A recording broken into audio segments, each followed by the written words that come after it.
তেল মারি না, এটাই হচ্ছে সত্য কথা। পরে পাওয়ার প্লে যে রিভিউগুলো আছে গ্রুপে এগুলো দেখলাম। আমি কেমিস্ট্রিতে সবচেয়ে কলেজে উঠে বেশি প্যারা খাইছি। সিটি হাফ ইয়ারলি 2বারে ফেল করছি কেমিস্ট্রিতে, 6 আর হচ্ছে 4 এই মার্ক পাইছি। পরে পাওয়ার প্লের ক্লাস করে আলহামদুলিল্লাহ সৈকত ভাইয়ের ক্লাস করলাম প্রথমে। পরে এয়ার ভাইয়ের যে পরিবেশ রসায়নের ক্লাসটা ছিল 3টা ক্লাসে একদম সম্পূর্ণ অর্ধেক কাভার হয়ে গেছিলো। পরে এগুলো করলাম আলহামদুলিল্লাহ। এই যে লাস্ট যে 2টা পরীক্ষা হয়েছে আমি 2টাতে A+ পাইছি কেমিস্ট্রিতে। আর আগে হচ্ছে শুরুতে বন্দি পাঠশালার এই যে পাওয়ার প্লের ক্লাসগুলো করার আগে বুঝতে পারতাম না যে সিকিউ কোন জায়গা থেকে আসবে, এমসিকিউ কোন জায়গা থেকে আসবে। আমার কাছে লাগতো বেসিক আলাদা, সিকিউ আলাদা, এমসিকিউ আলাদা।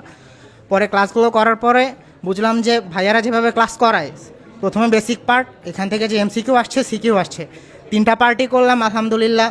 মনে হয় নাই যে সিকিউ আলাদা এমসিকিউ আলাদা। বেসিক পড়লে পরে সিকিউ সলভ করতে গেলে বা এমসিকিউ সলভ করতে গেলে এটা অটোমেটিক্যালি হয়ে যেত। এটা তো আমি পারি, এটা তো আমি পারি। আর আমি হচ্ছে রেকর্ডেড ক্লাসে অভ্যস্ত।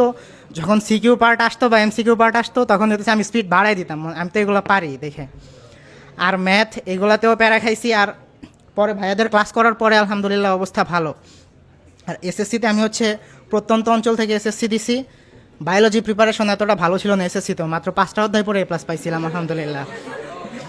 পরে এইচএসসিতে আসার পরে বন্দি পাঠশালার ক্লাসগুলো আমি হচ্ছে আমার ফার্স্ট ইয়ার শুরু হওয়ার আগে করছি, ফ্রি ক্লাস যেগুলো, ওইগুলো থেকে করার পরে আলহামদুলিল্লাহ বেসিক আলহামদুলিল্লাহ ভালো হয়েছে। পরে যখন পাওয়ার প্লের কাজগুলো করছি এখন আমার বন্দি পাঠশালার এই ডিপার্টমেন্টের কারণেই হচ্ছে বায়োলজি ফেভারিট সাবজেক্ট আলহামদুলিল্লাহ।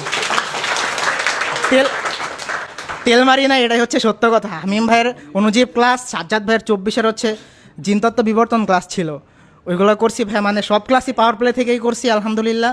অনুভূতি অনেক ভালো। ইনশাল্লাহ 26 ইজ লোডিং। Thank you.